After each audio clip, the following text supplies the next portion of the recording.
David Erdos with poem 14 from the COVIDIan Age, the Germaine. COVID now, like a wall, has become a kind of frame or place for projection, and onto it new contagions have, as far as I can see, assumed form. For mental health has declined, and like John Updike's famous quote on fame, eaten faces. This leprosy's the new virus that has grown and warped our indoors. Or perhaps I should say our insides, as we have started to go through the motions of our former lives. These impressions are like a bad ventriloquist's act, whose lips move. We seem to know what to do, but are suffering from both the effects and the reasons. So hiding at home remains easy, as the strength used to deal with this increasingly becomes something else we must prove.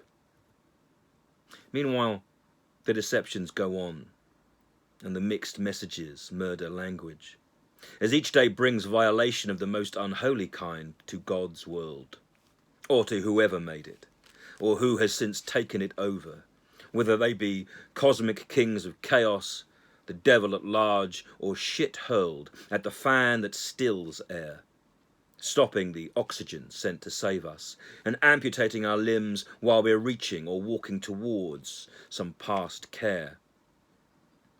It reminds me of Werner Herzog's great film, Land of Silence and Darkness, in which the strength of the protagonist, Finny Straubinger, a blind and deaf woman, helped raise the standard of what an actual human being could be.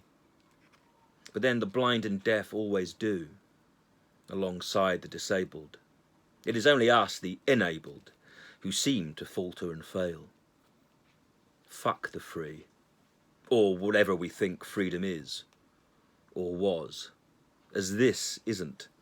We have been blinded to whatever it is that's gone on, and our so-called leaders move lips while falling deaf to our shouting. Revolt finds its chorus, and yet they continue to sing their dark song. In the dark times, Brecht said, will there be singing? Yes, there will, of the dark times.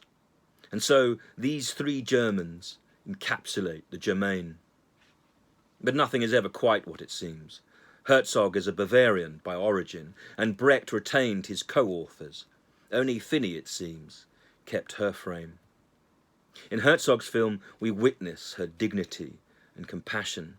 We see through her blindness some unrevealed source of light. This week past, I've been hurt by several people.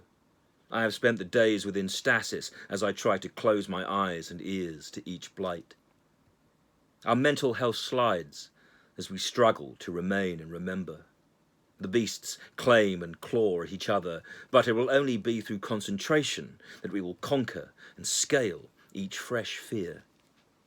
And so I ruminate, meditating on understanding, while calling out for compassion and a tender touch, a friend's tear.